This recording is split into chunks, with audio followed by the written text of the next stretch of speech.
Of the School Board of West Bend Joint School District Number 1, more than 24 hours prior to the meeting. Notice of the time, place, date, and subject matter of this meeting was posted at the entrance doors of the Education Service Center and on the district website. It was also sent to the West Bend Community Memorial Library, the Daily News, WRYU, the Milwaukee Journal Sentinel, and other media sources that have requested notice of our meetings. I'm going to ask Superintendent Wimmer to confirm this meeting was properly posted. Yes, it was. Great. Thank you. Please rise and join us in reciting the Pledge of Allegiance. I pledge allegiance to the flag of the United States of America and to the republic for which it stands, one nation, under God, indivisible, with liberty and justice for all.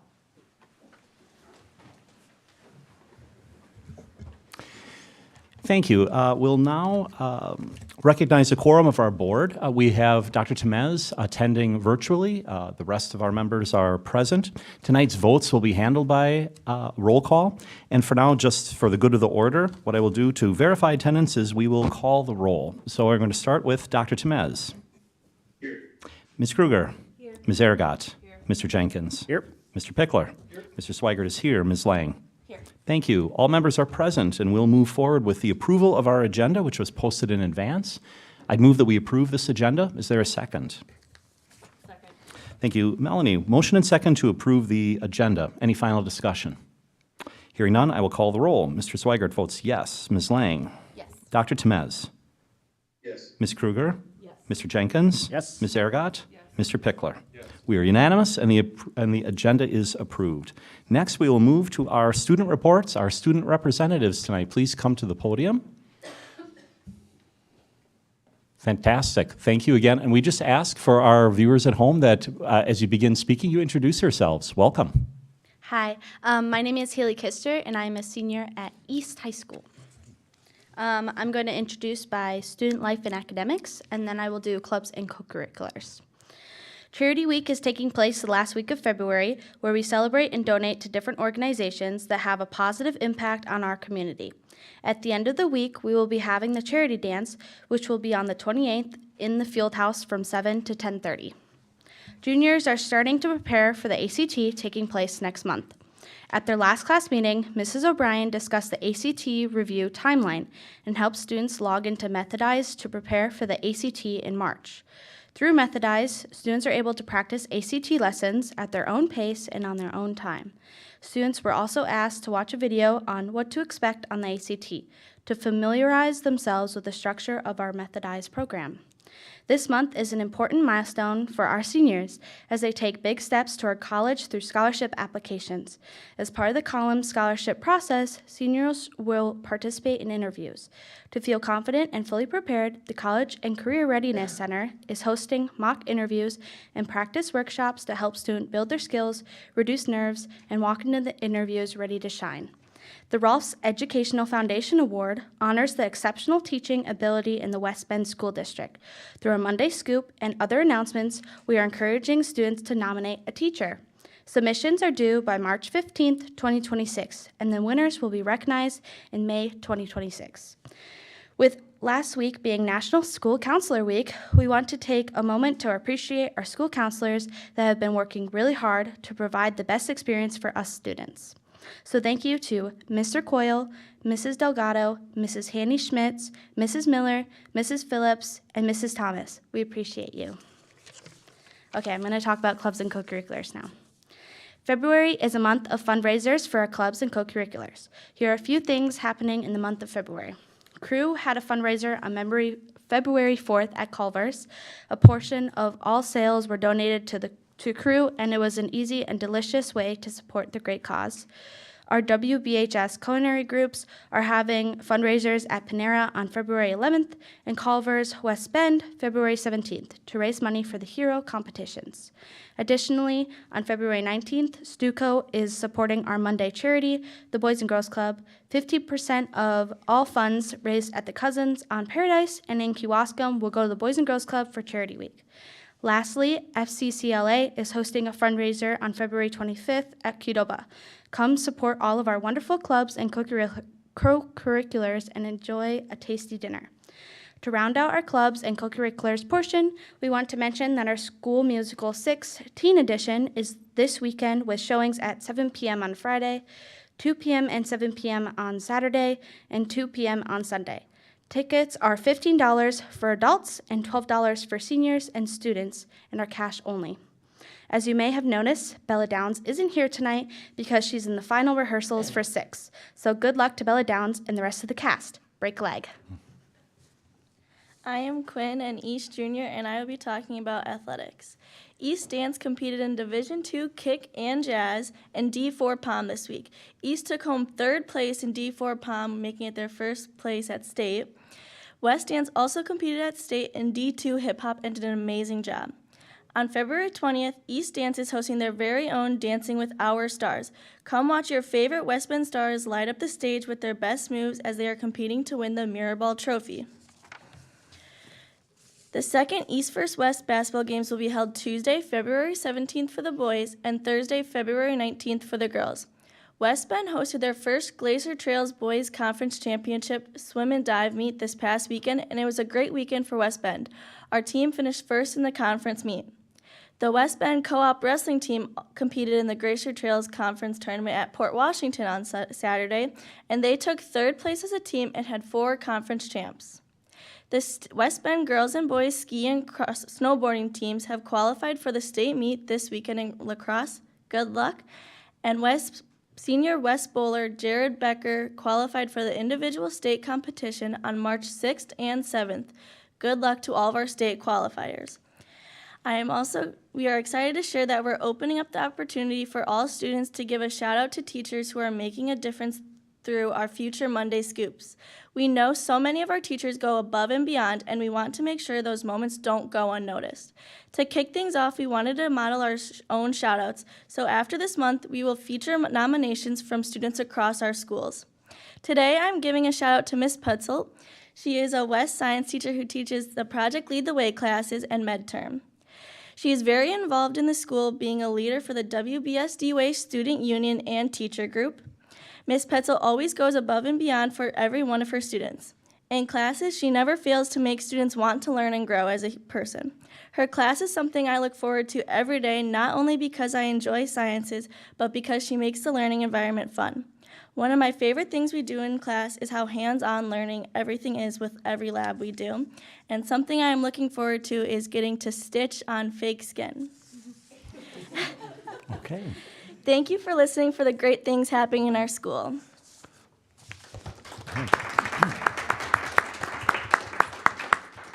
Ms. Petzel, thank you very much for coming. We appreciate it very much.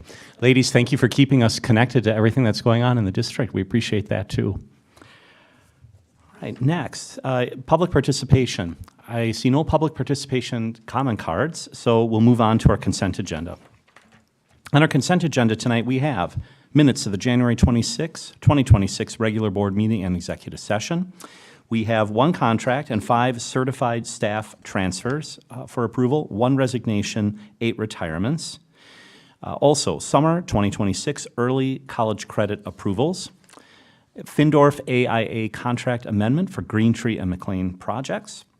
An interpretation services agreement, as well as disbursements posted to January 30th, 2026. And I believe that concludes what's on the consent agenda. Are there any questions for any of the items on the consent agenda? Hearing none, I would move to approve the consent agenda. Is there a second? Thank you, Joel. We have a motion and second to approve the consent agenda. I'll call the roll. Ms. Lang. Yes. Ms. Kruger. Yes. Mr. Pickler. Yes. Mr. Jenkins. Yes. Mr. Swigert votes yes. Ms. Aragot. Yes. And Dr. Temez. Yes. Thank you. We are unanimous, and the consent agenda is approved. We move then to reports. And our curriculum committee report. Melanie Aragot is our committee chair, and we'll give that report. Melanie. All right, thank you. All right, the curriculum committee met on February 3rd to review progress on curriculum work. The music teachers, Erin Durlam and Ryan Erdman, shared an update on the K-12 music curriculum review. The committee has completed the evaluation phase, which focused on understanding what is working well and where improvements are needed. During this phase, the team established a clear vision and learning goals for music instruction across all grade levels, reviewed student data to identify strengths and gaps in learning, identified effective teaching strategies that increase student engagement and help students retain learning. Based on this work, the music team will move into the review and revise phase. Next steps include updating curriculum maps to ensure alignment with state and national standards, improving instructional units by focusing on clear, meaningful learning questions, conducting a formal review of instructional materials for elementary and middle school orchestra programs, and developing a training and implementation plan so teachers and administrators can apply the updates consistently. A district team is also reviewing options for its alternative education program online resource through a formal request for information process. The current platform, Imagine Edgenuity, has been used for 8 years, and the district is exploring alternatives through a formal review process. With parent permission, teachers previewed a new digital learning platform called Subject in January. Families and staff support piloting this program during the second semester. The pilot will include about 50 students and 11 staff members. And then at the end of the school year, the staff will recommend whether to keep the current program, expand the pilot, or choose a different option, or fully adopt the new platform. And then the committee also reviewed an early look at district assessment data to prepare for the winter assessment report tonight. And finally, we reviewed quarter 4 book club selections, and there were no changes made for 6th grade. One book originally listed for 7th was moved to 8th grade for better alignment, and then high school courses, including English 1 and Modern Literature, remained unchanged. This concludes my report. Great, thank you. Any questions on the curriculum committee report? Well, thank you, committee, for all of your work and for keeping us surprised. We'll move then to construction report, and we invite forward Tim Harder, our Director of Facilities and Technology, to give the report. Good evening. Good evening, board members. The excitement today when I stopped at Jackson was the fencing company was on site to look at starting work on that property, and it was warm for the guys who are starting to demo the Department of Public Works building. So if you remember, you approved the ability to sell that for somebody to take down and reuse. So that gentleman and his team are on site starting that process. That's about the gist of the amount that will happen over the next month at the Jackson site. But for our community, you will start to see the fencing go up. We are sending a note to our families at Jackson about the safety. Often they use that parking lot for the old fire department as a pickup drop-off location for kids. Just reminding our walkers as they go home to stay off the property as we commence construction here. But much more to see happen as we get to the springtime. At our next board meeting, I'll be bringing forth another contract for AIA change orders, and that will be related to the work that'll be done this summer at Silverbrook, Badger, and the outside of Green Tree at that point in time. And so we look to kick off those projects literally 2 days after school is out. So we had very good bid returns on those, and working with our Findorf team currently on reviewing them as we speak. So if there are any questions, I'll answer them. If not, I will report out again in 2 weeks. Great. Board members, any questions? Fencing is exciting. For me, it is. Those are things that I enjoy because it means something's going to happen at some point in time. So yes. No, it's a sign of progress. Appreciate that. Have a good evening. Thank you. Superintendent Wimmer? Just that, you'll see fencing, but the big kind of groundbreaking, all those pieces will happen a little bit farther in spring, once frost lines. So you'll see kind of us preparing the site, demolishing, getting ready, but look forward to a little bit bigger groundbreaking that we'll start planning for spring. Great, thank you. All right, our next report is a compensation update, and Lenny Hansen, our Assistant Superintendent, is taking the podium to give us that update. Good evening. Good evening. Just a brief update. The administration has been engaged in base wage negotiations with the negotiation team from the WBA. So we've had multiple sessions, progressing well. We have more sessions scheduled, including another one this week. So we'll continue to provide updates, but it's been good conversation, and we're looking forward to additional conversation with the WBA. Great. Board members, any questions?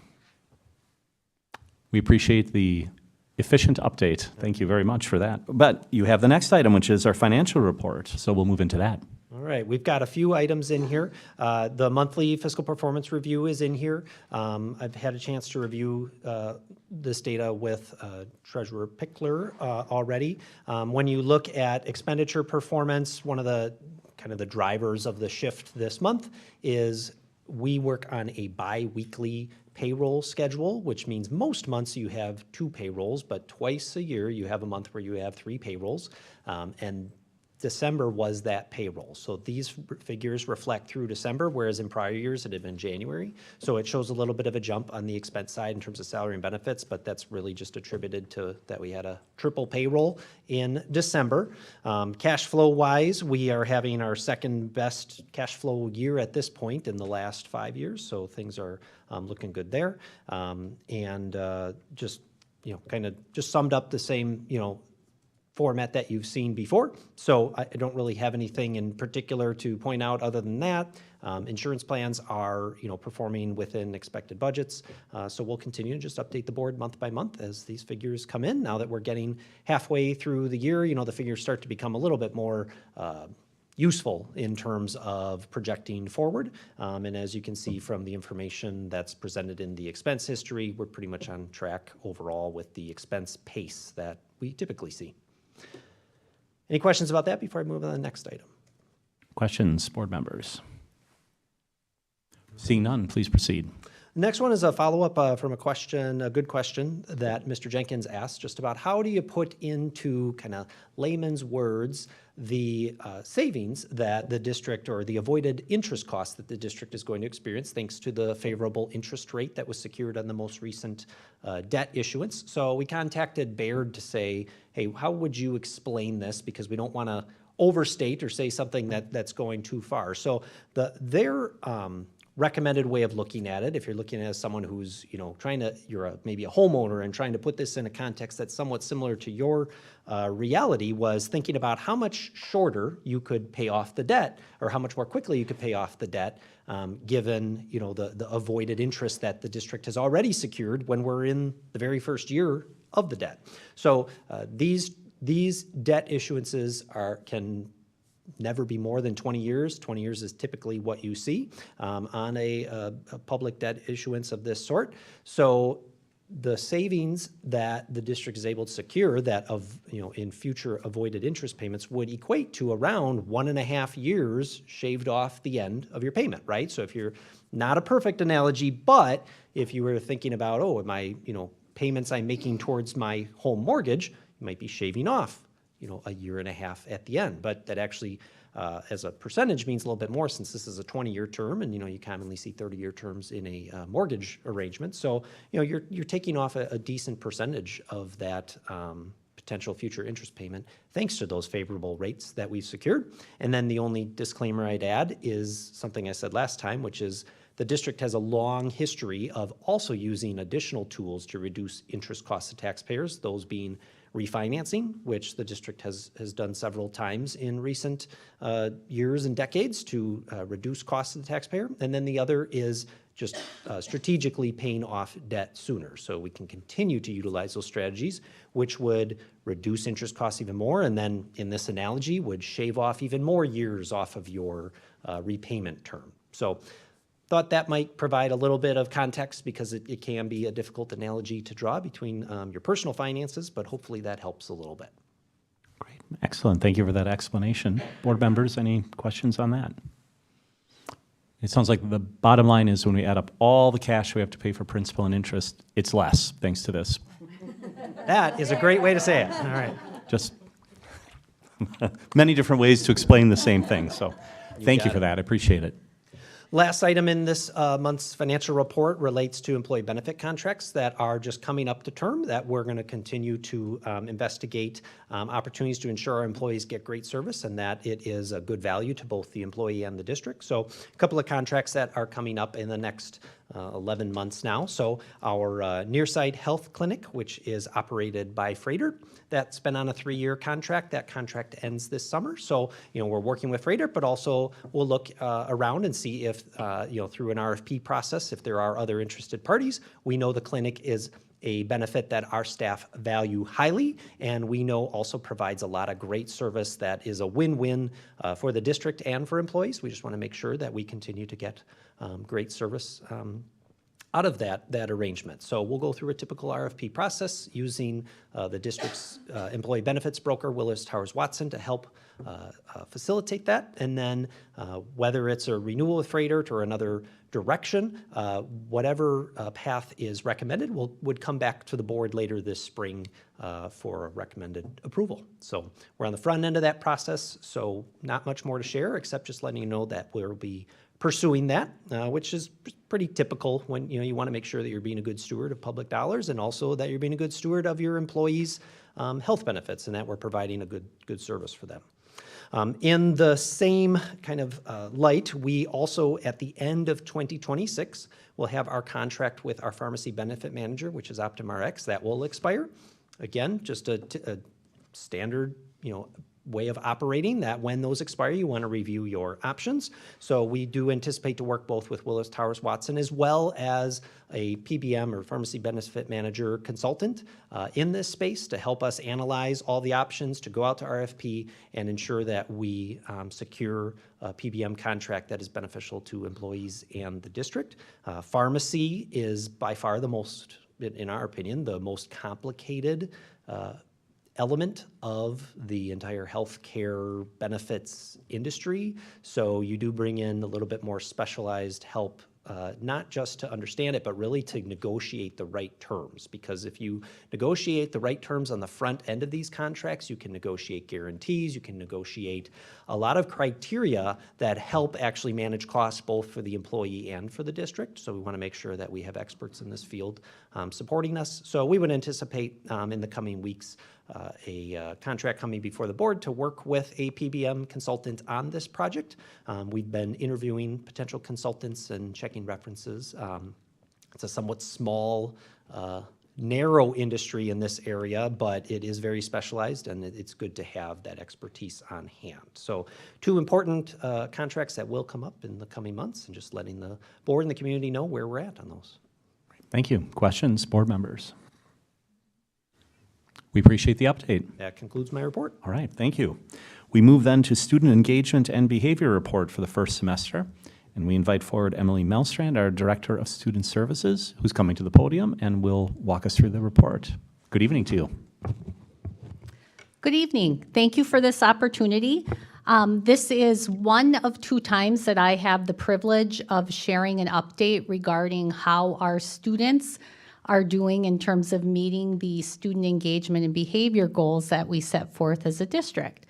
So we have 2 goals that are supported across all of the buildings. We have a long-term goal that actually concludes this year, and this has really become more of a maintenance goal as we have met this for the past 2 years, and that is the idea or the expectation that 85% of all of our students will fall within the 0 to 1 category for major disciplinary referrals or office referrals, and that 95% of our students will have 5 or less. And the reason for that second component is we're really focusing on reducing repeated behaviors.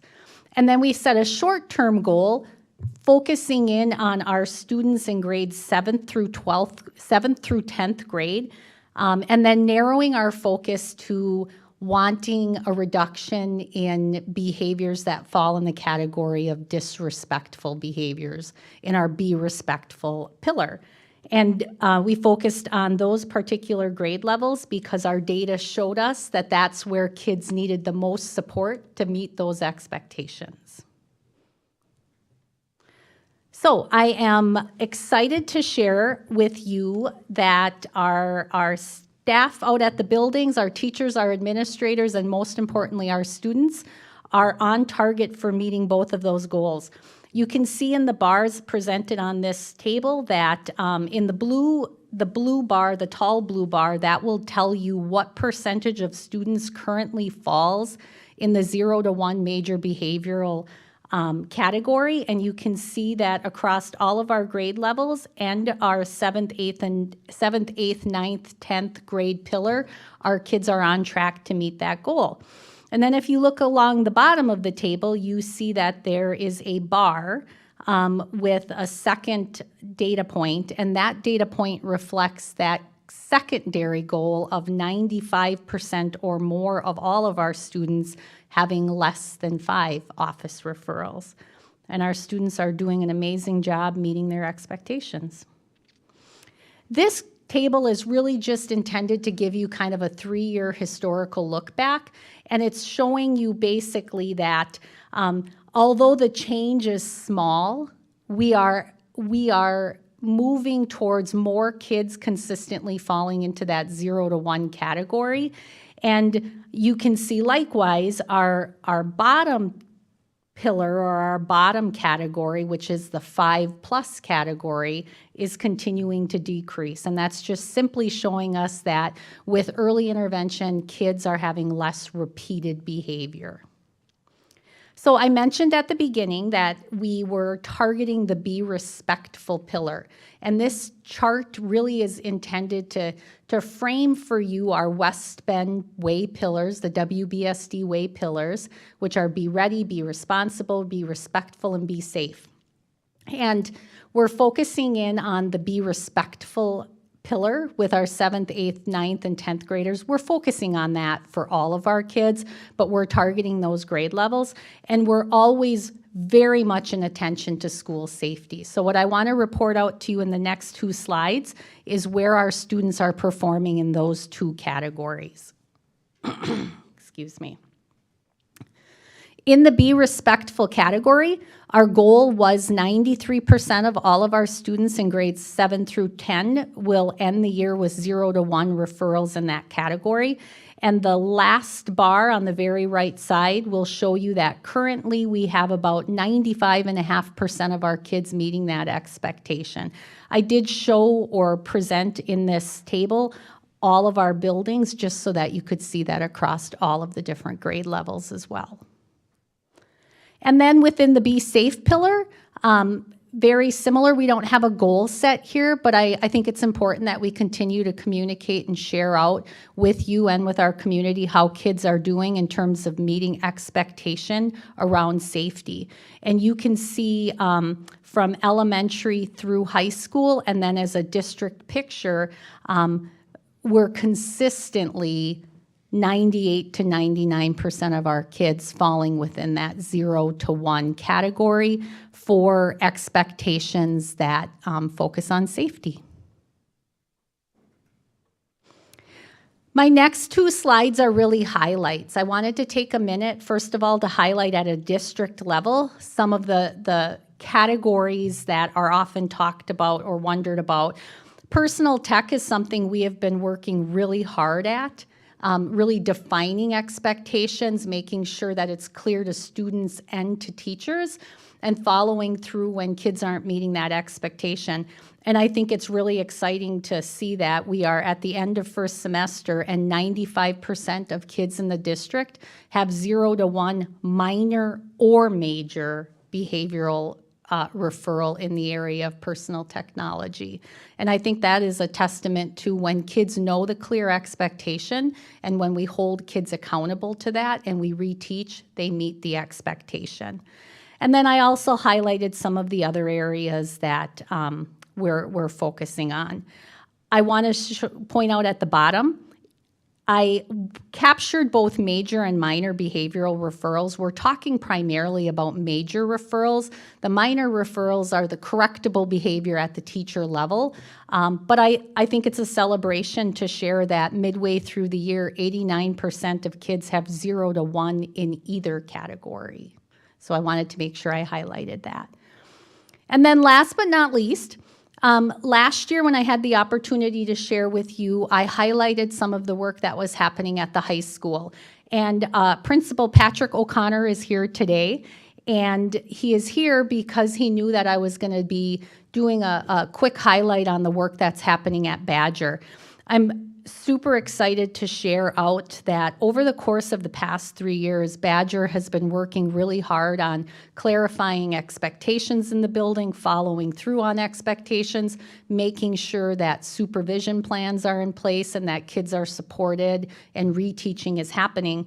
And what you'll see in that kind of darker shaded box at the bottom of the table is that over the course of the past couple of years, we're increasing the number of students in that 0 to 1 block. They're up about 4.5%, 4.4% to be precise. And similarly, 99% of the kids at Badger have 0 to 1 minor or major office referral related to personal technology, which is awesome. 97.5% of kids have had 0 to 1 contact, 0 incident in physical contact or fighting. 99% have had 0 threatening behavior. Almost 98% of the students at Badger have 0 major insubordination. 95 major disrespect, 0 students. So that's not the 0 to 1 category, that's the 0 category. And I thought it was important that we highlighted that and celebrated that tonight. So thank you for your amazing work at Badger. And then last but not least, you know, I'm really proud of the work that's happening at our sites related to supporting students and meeting our expectations. And I just want to highlight for you that, you know, there's a couple of major leverage points that are resulting in that. And I've said it again and again, but the clear expectations, we've worked really hard to create processes around those expectations and ensure that staff know the expectations, students know the expectations. We are consistently working to engage families. When kids are struggling, the expectation is that when we're at the point of an intervention plan, families are a part of that. They're a part of the development and the discussion and the revision. We are intervening earlier. Kids aren't jumping into that 5+ category because we have processes in place where our building teams are reviewing data and responding when kids are struggling earlier to prevent them from moving into those higher level repeated behaviors. And the other thing that is instrumental in the work that we do, we have our rubric structure well developed, and our administrators have a really calibrated response to behavior. And that feels really good for us as administrators, for our staff, but I think students know what to expect as well. So that is the end of my report, but I am happy to answer any questions or take any feedback. Great. Thank you for your report. Questions? Mr. Jenkins. Just have a quick one. Yeah. So when we inevitably roll 6th grade into Badger, and I'm proud to see all the progress that's been happening in Badger, I mean, do we have any data to suggest will that make things better or make things worse, or how are we preparing for that? So I don't want to make a prediction, but I can tell you that we are thoughtfully designing with that in mind. So Mr. O'Connor and Mr. Rell from Silverbrook are already meeting to think about and talk about how do we prepare 6th graders for the expectations at Badger? How do we realign some of the expectations at Badger to recognize that we have younger kids in the building and they might require more support and structure that we release as they get older. So the work is in progress to plan for that. And I feel pretty confident that if our expectations are clearly built and communicated, kids will do well. So more to come on that. We'll keep you Great. posted on that. Can't wait. Yeah. Other questions? Mr. Pickler. So Emily, it seems like the improved processes have led to really great progress with these results. And as you're in the final year of the long-term goal, it just has me wondering what are the future goals going to be? I guess I'm wondering, is the way we break down the 0 to 1 category and 2 to 5 and 6+, is that sort of industry standard, or do we have just the first category just be 0 or something like that? Any thoughts on that? Yes. So I'm going to answer, it's kind of a two-part question. First of all, I think what comes next, and we've talked about this, we talked about this at the end of last school year, and we're actually actively talking about it in our work this year. The next area of focus is really how do we fine-tune some of those smaller behaviors that still can impact a classroom learning environment. So they're minor disrespect or minor insubordination, but how do we teach kids how to do better quicker in that regard? In terms of industry standard, I mean, what we're really looking for is when 85% of our students meet an expectation, academic or behavioral, that's absolutely within the expected range. So rather than moving around those categories, I would recommend that our next layer is really focusing on some of those smaller behaviors that are still impactful.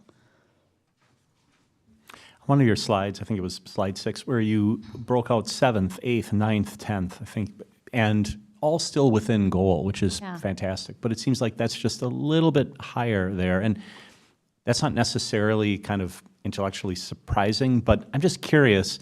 It sounds like perhaps that's a group that maybe needs different communication as it relates to expectations. Can you talk about that and how administration views that? Because it makes sense why that might be a group that's a bit more prone to this.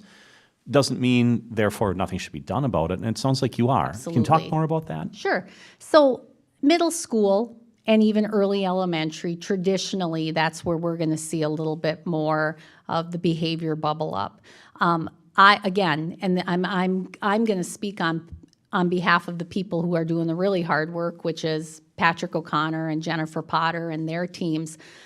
They are also collaborating and connecting around how do we make that transition between Badger and high school more seamless. So just like bringing in the 6th graders into the middle school building, we have to readjust, right? Because 6th graders developmentally are in a different place. They need more support and direction in reteaching than an 8th grader. The same phenomena is going to happen when kids move into the high school. And so Patrick and Jen Potter have been really working hard around, number one, how do we transition kids and recognize which kids are going to struggle potentially with a transition, and then what are we going to do to minimize that? Potter is also doing some really great work at the high school around tighter support at the 9th grade level. We have a 9th grade study hall structure in place that is, teachers are in the 9th grade study hall. They are providing reteaching. They're helping academically. It's also an opportunity to do some of the reteaching around expectations. So I would say that a huge focus in those grade levels is the transitional work between the two levels. Potter and Patrick meet weekly. And I don't know if there's anything you want to contribute, jump in. But that is their full focus. Next year, we're intending to pull some of those supports up into 10th grade at a slightly lower interval because we're trying to gradually release kids from the need to be deeply, deeply supported, but still replicating some of those structures. Helpful. Thank you. Yeah. And Superintendent, if there's anything I missed, jump in. Okay. Other questions? We appreciate your report and keeping us updated on this and appreciate the good work. Yeah, thank you. Thank you. Next, we have winter screening data results. And Tina Van Roo, our Student Data and Assessment Coordinator, has come to the podium to give that report. Good evening to you. Hi, thank you for having me. As you know, we have an assessment system that we go through in our district. Screening is one lane of assessments that we give, and tonight I'll be presenting results to you that happened in the fall and the winter. The screening assessments tell us how our K-8 students are doing with grade level expectations. Our grade 9 and 10 students participate in assessment that tell us how they're doing on a college and career readiness benchmark. And overall, screening assessments will help tell us if there are any students that are at risk of poor academic outcomes. We screen multiple times per year so that we have multiple checkpoints to track progress and intervene with students as needed. As a reminder, this is the screening assessments that we use throughout the district. As you can see for literacy, we have STAR as our universal screener for K-8. Additionally, for literacy, we have Ames Web Plus for grades 4K through 3 in accordance with Act 20. And for math, we have K-8 STAR, and this is our first year with kindergarten universal using STAR math. At the 9th and 10th grade level, pre-ACT is our screener, and that covers English, reading, math, and science. As I go through the results tonight, I'll be switching from one assessment to another, so please feel free to ask questions as we're going through. Starting with the pre-ACT, this was administered in the fall to our 9th and 10th graders. By the visual on the bottom right, you can say that the pre-ACT is one part of an ACT suite of assessments.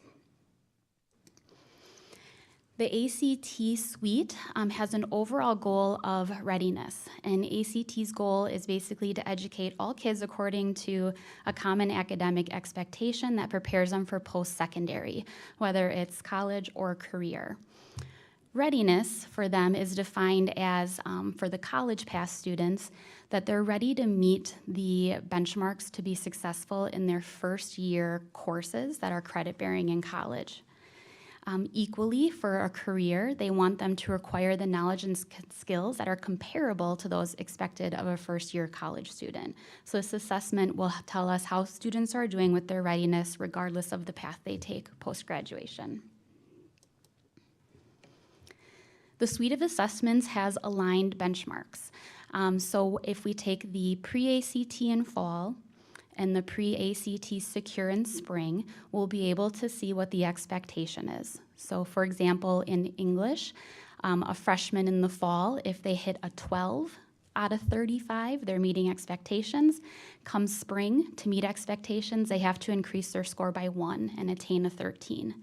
And if you track that benchmarking all the way up through the 11th grade assessment, it incrementally increases in difficulty to meet expectations. So it's really easy to have the students look at their scores, know the target they want to hit, and see that for over 3 years of their high school path. The pre-ACT results that we had in spring, again, we assess English, reading, math, and science. Per DPI's MLSS framework, when students are meeting universal expectations, they hit a benchmark of hopefully 80% of our students meeting that. So for an English, we had 67% of our freshmen and sophomores meeting this fall. Reading was at 47%, math was at 40%, and science was at 35%. For the pre-ACT and the whole ACT suite of assessments, English is pretty common. What is your ability with sentence structures, grammar, word choice in different sentences? Reading, can you find text evidence and answer this question? Can you read a passage and understand it? Math is math. What can you do with numbers, percents, fractions, algebraic thinking, etc.? Science in the ACT suite is very unique. While when the student takes the test, they're going to have a lot of questions that have context about biology and chemistry that are aligned to the courses they take. The actual test questions aren't what do you know about biology and what do you know about chemistry. They would most likely give you a chart or a passage that is about cell biology, and then you have to interpret what that chart is telling you. So it's not a lot about science facts, but it's more about understanding concepts and interpreting the different scientific concepts. So it's, of the 4 areas assessed, it's probably the most scientific thinking versus actual core knowledge in those subjects that we have at the high school. This fall marked our 3rd year of pre-ACT being administered, so we actually have enough information to give you some trend data. So there, each subject has 3 bars that will show the past 2 and this current year fall results, as well as a target line for hitting that 80% expectation for meeting our universal MLSS success. So you can see our performance over time in English has been very consistent with a pretty small gap to hitting that goal. Reading has incrementally increased each year, which is great as that's been a real district-wide focus. Math has been had some ups and downs, and science has also had 3 consistent years of improved performance with still some room to grow. Any questions with the fall pre-ACT? Yeah, so on this slide, this is a combination of 9th and 10th graders. So Yes. it's basically over these 3 years, it's very different kids. Yeah, so it's a new set of 9th and 10th graders in the blue bar, the dark blue bar, and the orange bar. So it's truly trend data. It's not showing one cohort of kids over time. So any thoughts on the dip in math? What might be leading to that? I don't really have a analysis to give on this year's math dip. We are in implementation with the new curriculum. It is common to see it, but I couldn't say that, that's the exact reason of it.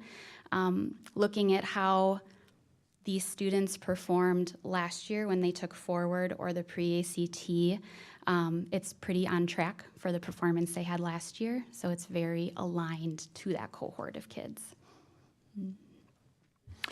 And on the science side, I appreciate the explanation because I think of it's not a matter of a student memorizing, okay, water boils at 100 degrees Celsius, right? And I get that. At the same time, I'll be curious, maybe it's not for today, but to think about, do we change the curriculum or what do we, because that is a different style of thinking, and if it's not something that we necessarily routinely teach as part of the curriculum, Yeah. there might be a disconnect. And so maybe we don't talk about that now, but I would be curious, certainly we can talk about it now, but Yeah, I'd be curious to learn more about that. The alignment and practice is already happening. So the science team at the high school is wonderful. I don't have proof to say it except for just my personal experience with them professionally. But in our curriculum cycle, right now science is in phase 4, which is called Assess and Refine. So in this, they've been dedicating their PD days this year to really look at what are we doing, how's it working, and what should we change. The primary work is on their academic standards. What they started to do is look at the ACT college and career readiness standards and see, do those standards overlap with the standards we teach? And is there any intentional practice or any intentional highlights that they can do? It doesn't need a curriculum change. It just might need some alignment and highlighting because the curriculum is pretty sound already. Thank you.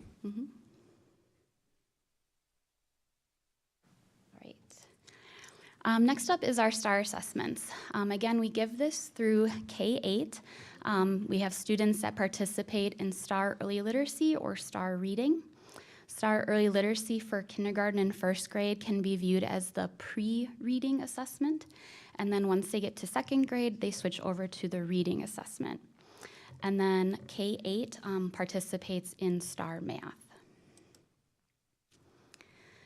STAR benchmarks are formed using a national percentile rank, so it plots student scores against their national peers and ranks them depending on how they perform. We've been using these STAR benchmarks with the cut score of the 50th percentile rank as of last year, so we're in year 2 of it. And we made that cut score change so that the STAR scores could be predictive of the Wisconsin Forward outcomes for the state assessment. Just like with the ACT suite, every time a student takes the test, it becomes a little bit harder to maintain meeting that benchmark. So on the bottom right, you'll see an example of what a grade 6 student has to do if they want to maintain proficiency at that 50th percentile. So in fall, they'd need a score of a 1019. They have to increase that score by 10 in winter and increase that score again by 10 in spring, all just to maintain that proficiency level. When students reach that 50th percentile mark, they fall into level 3 or above, which our district considers to be meeting grade level expectations. So collectively, here are the results from winter. For early literacy, which is our kindergarten and first graders together, we had 71% of our students at or above that proficiency benchmark. In reading for grades 2 through 8, we had 65% meeting. And in math, for grades K through 8, we had 68% meeting. In each of those graphics, the bottom row will also show you what the percentage was last winter for comparison. The only thing to highlight is the difference for math. Last year's winter data only includes 1st through 8th grade, since this is our kindergartners' first year taking it, so that's not an exact comparison. This is a graph that takes the STAR literacy assessments, early literacy and reading, and grade by grade plots how they did in fall to winter. And again, there is the benchmark line of that 80% target, which would be our measurement for Tier 1 success. In every single grade level, you can see that we had an increase, whether a little to a lot, from fall to winter. So across the board, we saw great change and growth from fall to winter.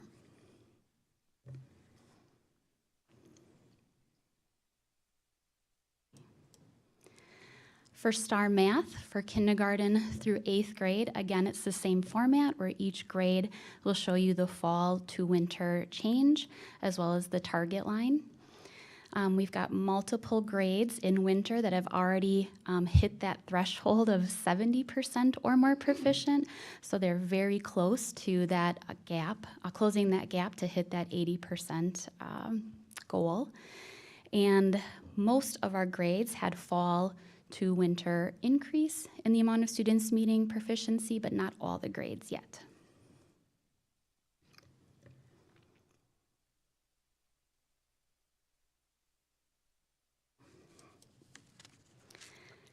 Any questions with STAR before I move on? Yep. If you could just remind me, because I remember I asked you this last year. Mm-hmm. So like when all my kids brought home their tests and everybody was doing great, right? My one daughter who's disabled, obviously her test scores were much lower than everybody else's. And I remember asking you, when you accumulate all those scores, how does it take into account those that are special needs or maybe on different plans and might not, I just would hate for those scores to ruin, in a sense, the overall average score of the district. So how does that factor in those numbers? I don't remember what you told me last year.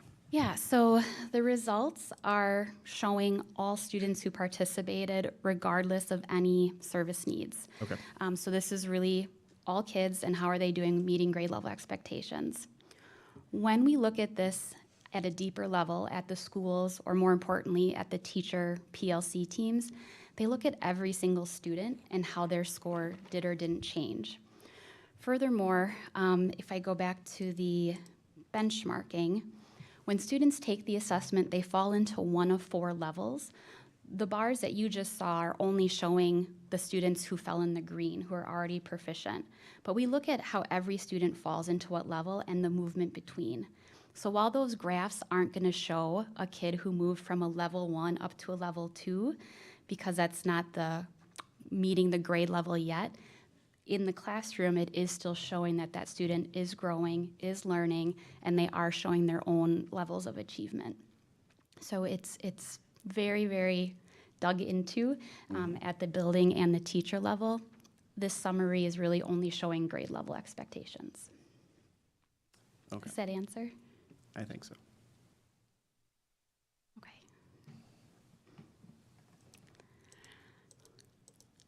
All right, the next assessment is AimsWeb Plus. AimsWeb Plus was selected by DPI as the early literacy screener for the Act 20 law. It's administered in grades 4K through 3. This year, in 25-26, is our actual full administration. Last year when they brought the assessment in, they weren't ready to launch, so we didn't give it until winter. But this year we'll have the full fall, winter, and spring as appropriate. It is normed, just like STAR and pre-ACT. However, instead of being a grade level expectation type of assessment measuring standards, it measures individual skills. The purpose of this assessment is to identify students who might be at risk of not having third grade reading proficiency. Students who are at risk receive a personal reading plan to help them fill the skills that they need so they can reach that end goal in third grade. Can I just ask a quick question? Yeah. So Act 20 in that clause, it talks about grades 4K through 3. Mhm. I see in 25-26 we're administering it for 5K through 3. And you may have addressed this and I missed it. How about the 4Kers? 4K does it too, but they don't do winter. Under the don't do law, winter. 4K only has fall and spring, so you won't hear about them until the end of the year report. Mhm. So AimsWeb Plus, as I said, is a normed assessment as well. They use percentile rings to define 5 different proficiency levels. Over this past summer, they updated their norms, so we cannot compare this year's data to last year's. So last year was just a lot of good practice for us, and this year's information will be where we start our baseline for our future trend. Under the law, students who are equal to or below the 24th percentile are deemed to be at risk, and those are the students that will have a PRP, a personal reading plan. In grades kindergarten and 1, the students participate in a variety of assessments. Some of those assessments come together to form a composite score, and that composite score is what deems them at-risk status. So in kindergarten, after winter, 22% of our kindergarteners were at risk, and 16% of our first graders were at risk.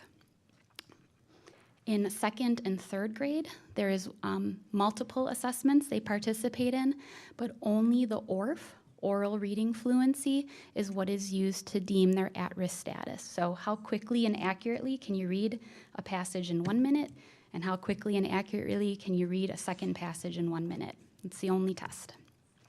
For second grade, 22% of our students were at risk, and for third grade, 18%. If we put K3 all together, winter data shows that about 20% of our K3 students in total were at risk in winter. So again, the outcome of this is they would receive personalized plans for reading? Mm-hmm. Yeah, so every student will get a personalized reading plan. Sometimes that means they're gonna just stay in their regular classroom, and when it's time to have small group breakout times, they're just gonna get a little extra reteaching or a little extra time with a teacher or an aide. Sometimes the skill is a little bit more significant of a gap, which means they need that classroom work, but they also need intervention outside the classroom, which would likely be with an interventionist using an additional program to help build whatever skill they're lacking. So those plans can fall into one of 2 lanes, and the teams at the school decide how to best serve the students. So Tina, just make sure I'm understanding. So if you looked like nationwide or however large the database is that's taking this test, a quarter of those students would fall into the at-risk category. So since we're below that, that's a good thing. Yes. Right? Yeah. Okay. Yeah. We're always going to shoot for lower, but yes, we fall within the norms nationally.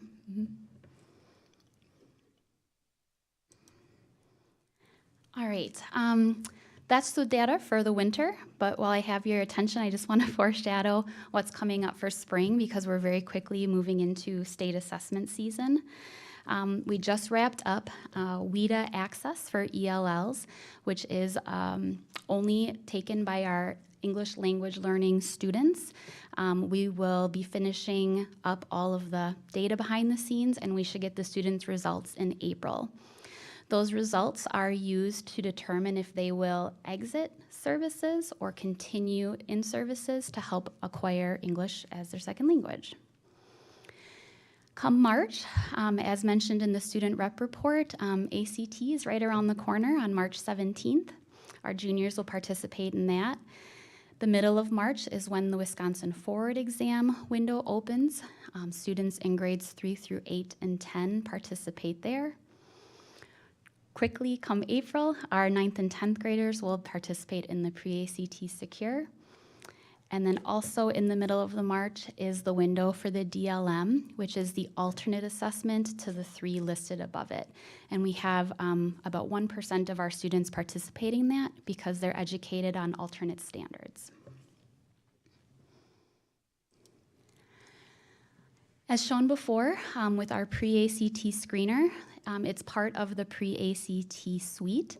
So the ACT and the pre-ACT secure can act like a pre-test and post-test.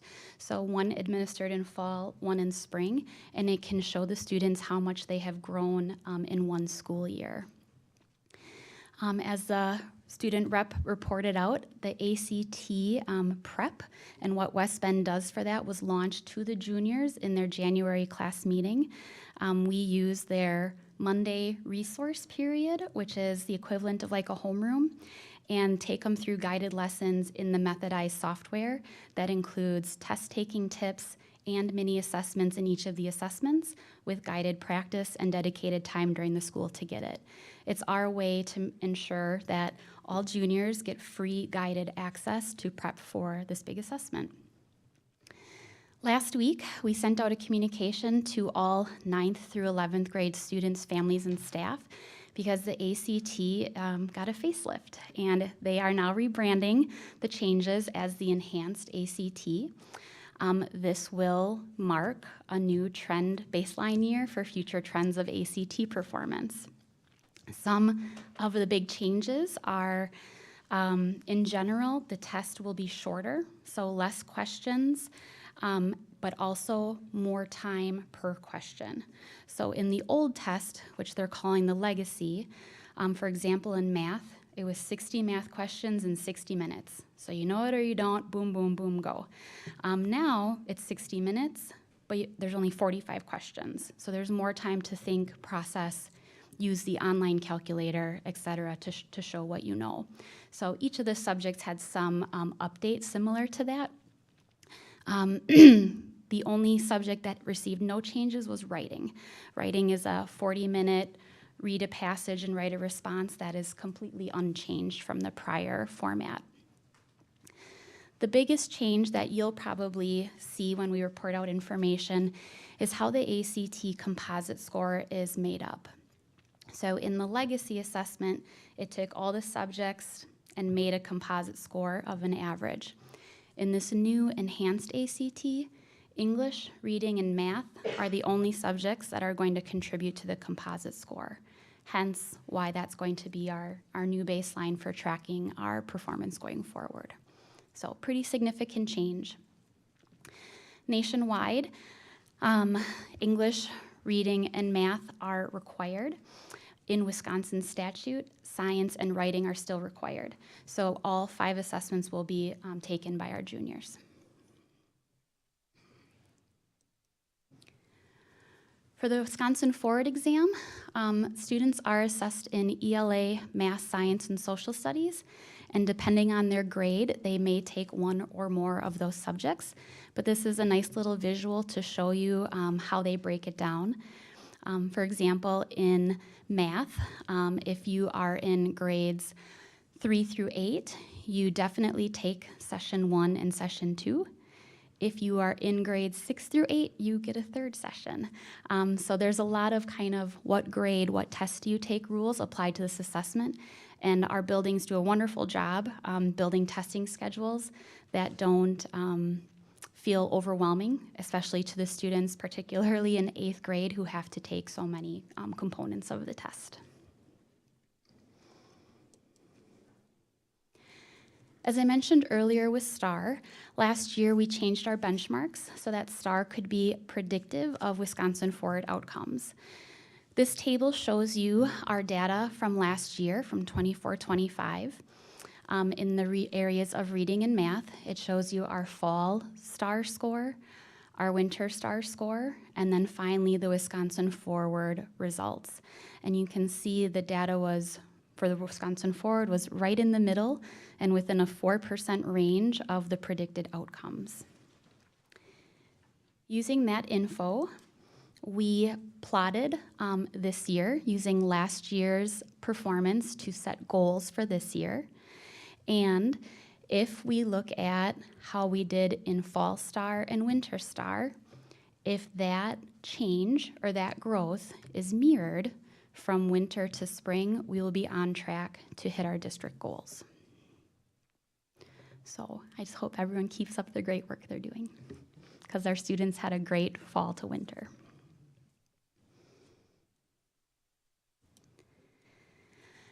The state assessment results are going to be available internally to all of our staff in June.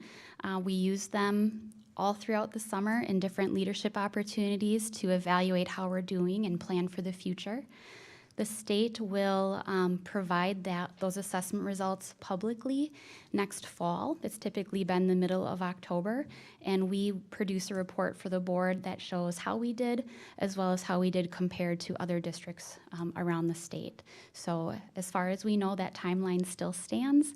So we'll be doing a lot of behind-the-scenes stuff, and you won't know for months how we actually did, but all per DPI's design. Any other questions? First, thank you for your report. Very comprehensive. Board members, any questions? And we asked questions a bit along the way. Now's our chance. Any other questions? Kelly? I just have a quick question about the Ames Web results. So looking at, K through 3, 20%, is there any extra help that's put in, or is that all put on the classroom teachers to figure out those personal reading plans, or is there extra support that comes along with that? Yeah, we actually are very lucky to have additional staff beyond the classroom. Each elementary school also has a literacy specialist. A huge part of their role is being an instructional coach, but they also kind of lead the intervention team. So if students need further support in the classroom, that literacy specialist will partner with the teacher to help them prepare for the PLCs, which will then help them decide when they have small groups in the classroom, what am I working on with who? And they can help with instruction, and they can also help provide activities that might be skill fillers. For the students that need the classroom and intervention, we have a team of interventionists that will meet with them almost daily sometimes. And also every kid that gets a PRP, they monitor every single week how they're progressing towards their goal. So it's a little extra touch base to say, like especially if they're doing the oral reading fluency, how many words per minute did you get this week? How many are you getting next week? And so on and so forth. That way, whatever they're doing to help fill that skill gap, they're gonna know every week if they're progressing. And if they are, they're on the right track. If they're not, the team comes back together and decides what else should we try, because we're not seeing the progress we expect. So we're very fortunate to have the intervention team and the literacy specialists to help do extra support beyond the classroom. Thank you. Other questions? Right, well, hearing none, we appreciate your report and look forward to future updates as well. Thank you. Thank you. Next on our agenda is the superintendent's report. Superintendent Wimmer. I love when the high school students are here, because they really take a lift of all the things that are going on in the district. So thanks to them for presenting quite a bit of information. Last Friday, I was happy to help our West Athletic Director, Aaron Felber, present the Wisconsin Athletic Directors Association Distinguished Service Award to Bill Knight, a beloved bus driver for our students. So this award is presented to a person who's recognized in the school and community as a supportive leader who assists in maintaining athletics as an integral part of our total education program. So Bill Knight has become a legend in West Bend in just 4 short years. He works for Go Right Way. Every sports team we have requests Bill as their bus driver.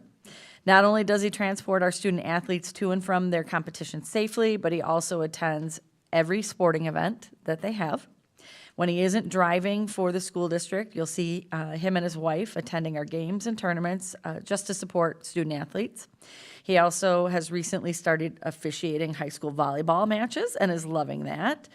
So we had quite a write-up. I know Nancy Kunkler will feature him in some communications just around, Bill's starting his day at 4:15 a.m., getting to that bus terminal, doing those routes, and then sticking with our teams and sticking around to cheer them on. So just thank you to him again. That's Bill Knight from Go Right Way, and what an asset he is to our students in our program. So thanks to Bill. I'll just give another reminder. I know that the kids certainly highlighted it, but that musical is coming up February 13th, 14th, 15th, so this weekend. So check out the website and take in a show this weekend. 5 West Bend East High School seniors earned awards at the 2026 Scholastic Art and Writing Awards. It's one of the longest-running, most prestigious recognition programs for creative teens.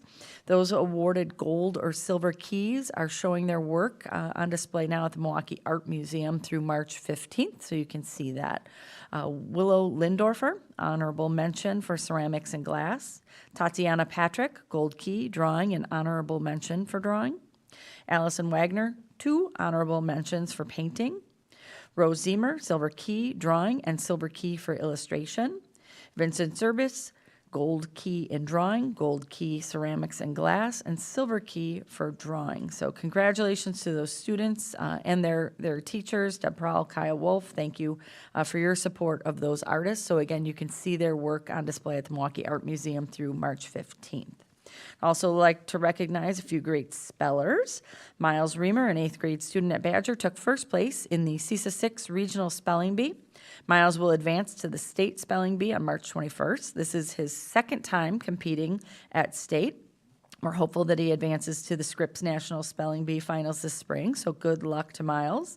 Other students who qualified to compete at the Regional Spelling Bee were Jackson Pabon, 7th grader. He earned 3rd place, and Louis Kitkuta, 6th grade, and Luke Moser, 5th grade. So congratulations to all those students. Thank you for representing West Bend. That concludes my report.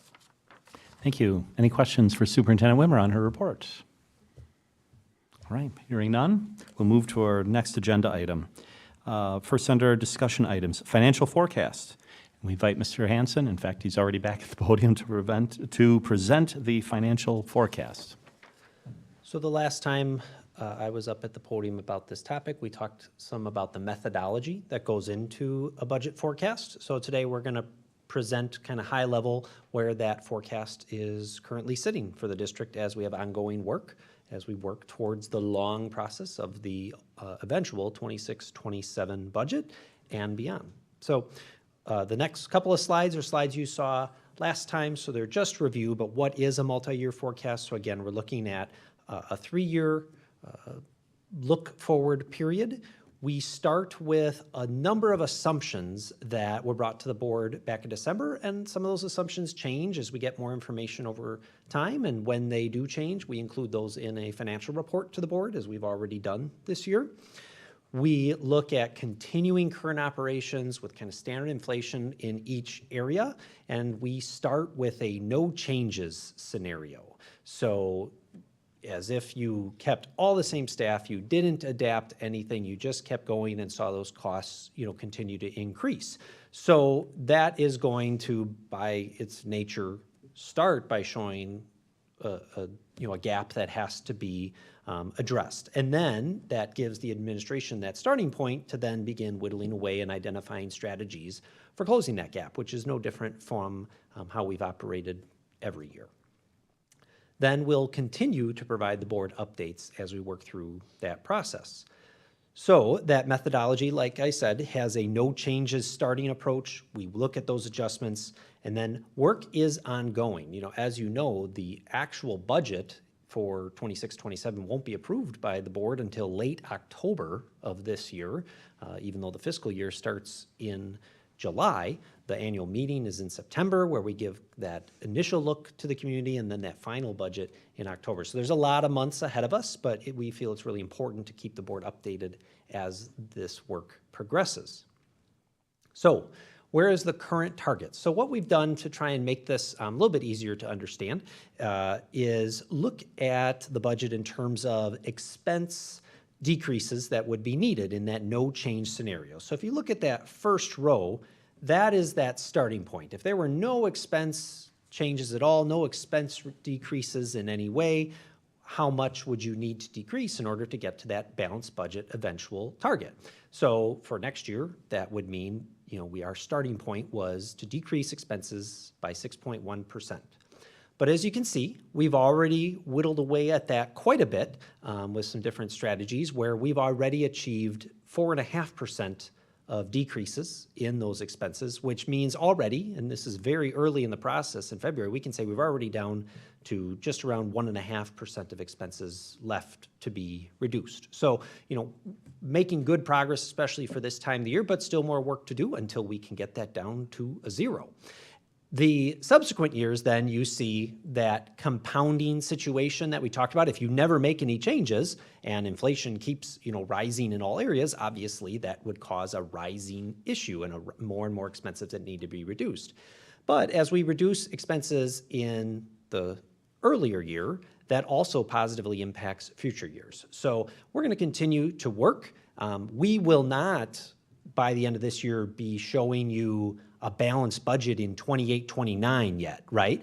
But we'll be working to get closer and closer there. It's important to recognize that 2027 through 2029 budget will be based on a state budget that won't even be passed for another year and a half, right? So it's important for us to take steps now to make that to make that number continue to decrease. But we also don't want to go too far too early when we're looking 3 years out, right? Because the state budget has any number of variables that can impact that. But we're feeling positive about the progress we've made. To already have been able to resolve 3/4 of any decreases that were needed. We're feeling pretty positive about that, and we will continue to identify additional decreases and update the board as that progress continues. Some guiding principles that influence the administration as we do this work. There's, first of all, it's our purpose is learning, right? So our goal is to continue prioritizing instruction while achieving that long-term sustainability. If we're not achieving that goal, we're not meeting our mission, right?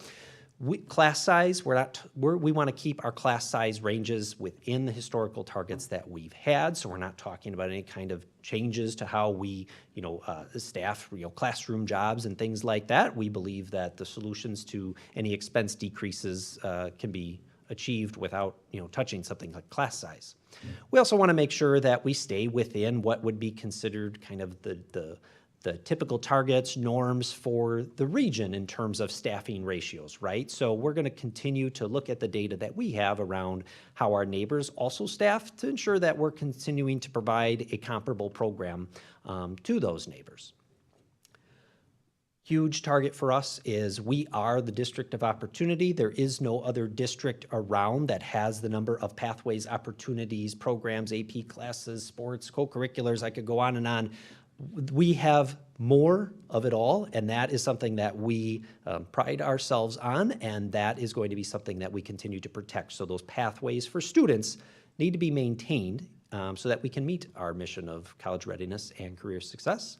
And then finally, that investment in facilities, the board has adopted certain guiding principles around facilities as we went through the whole facility study over the past several years.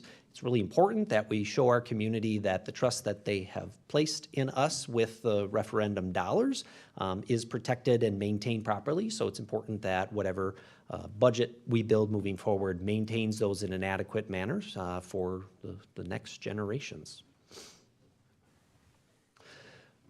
I'm going to go real quick across these slides, but I do like to just add them in again. We've seen them a few times of just how the district allocates its resources. We've talked about how we currently allocate our resources is really a position of strength for us. We have a large percentage of our resources allocated in the instruction side, which is good. We're putting as many resources as possible in front of students, and even after any expense decreases are achieved, we will still outpace the state in terms of the percentage of our resources that we put in front of students in that instruction area. This slide you've seen before as well, but it really just kind of summarizes the information that you see on this graph and what you're really seeing in terms of how we spend our money tell you about the types of priorities and efficiencies that the district really looks to achieve. So our next step is we'll continue to analyze expense decrease opportunities. We'll continue to update the board, And like I said, several months later will come recommendations around the next year's budget. So that is a high-level look at where we are right now, and I can answer any questions. And again, we'll continue to be at the podium with more updates. Great. Thank you. Questions, board members? I think, Mr. Hanson, this is perfectly consistent with what we've seen so far, and we look forward to future updates. Thank you. Thank you. Next discussion item, high school's configuration. Superintendent Wimmer. Just a brief update. We are in the engagement phase where we are working with students, staff, community members to garner their thoughts, opinions, and feedback regarding the high school's configuration. We had our first community meeting attended by just shy of 50 community members, and our next community meeting is coming up on this topic Wednesday, February 11th, 6 p.m. at the high school. So you'd enter on that field house side, consider joining us. Also, the online survey is open. Visit our website, check out, we're doing reminders on social media. As of this morning, we had already garnered 2,230 responses to that survey. If I factor just shy of about 800 were students, so we had 1,465 that represented community members in that survey launch. So that is open until the 16th, so we'll be shouting from the rooftops for everyone to participate in that. I start working with student leaders and student teams. I'll be in lunch hours at Badger at the high schools. Tomorrow morning at 7:15 a.m., I'm meeting the high school leadership teams to talk about configuration and how they're representing student voice in that work as well. So again, on track and on point to get that data synthesized to the board in that March targeted timeline so that you can kind of sift through that, understand perceptions, feedback, et cetera, and weigh next steps. Thank you. Board members, questions? Mr. Jenkins. I was just going to add that having somewhat of a pulse on the community and the social medias, I mean, I feel like the general consensus has been pretty uniform about, consolidating, and I hope that's reflective in the data that's in there. And then the couple people that, were naysayers, I mean, honestly, I just don't know if they have all the information right in the context to know that we're already combining so many other things. And so if that's the only hurdle that we got to get over, then I think it bodes well for the results of the survey. Yeah, I think that's one of the biggest thing. I think that little intro in each section for our survey, people who even, I was talking to students today who, like, my dad didn't realize that we had all these teams co-opt already. They didn't know, unless you have a student perhaps participating in a team or community members, so many are like, oh, I was on the committee that looked at this in the past, or, I coached and did this, and, that building that awareness if they don't have students in the district around what is already combined.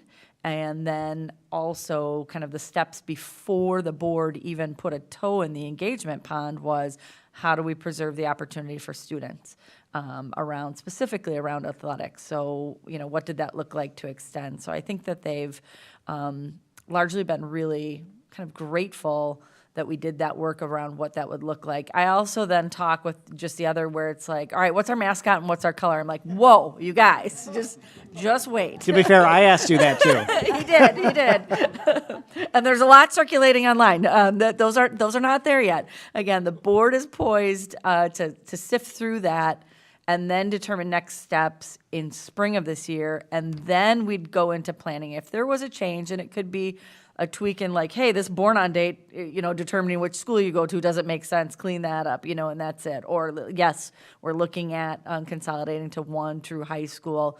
You go right into a next phase of engagement, planning, et cetera, depending on that course of action. So I told him, I'm like, don't worry, it's not a Freaky Friday situation. You're not going to, go to bed a Spartan or a Sun one night and wake up something new the next day. There's a whole lot of planning that we believe in. So I'll keep you informed, and as we kind of sunset, that online survey will close the 16th, so make sure you get that in. Then I'll start bringing those elements forward to the board. I said one other quick question or observation.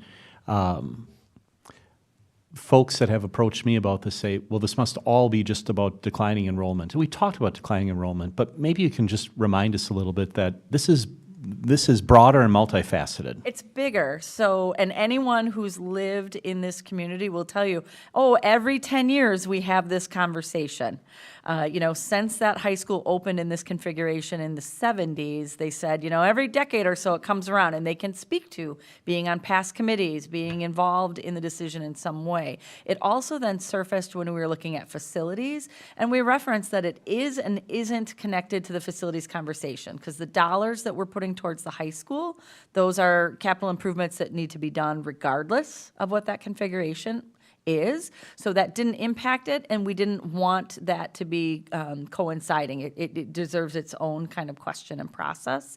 So and we made a commitment then, a couple of years ago when we were doing that work, to bring this back as a next conversation.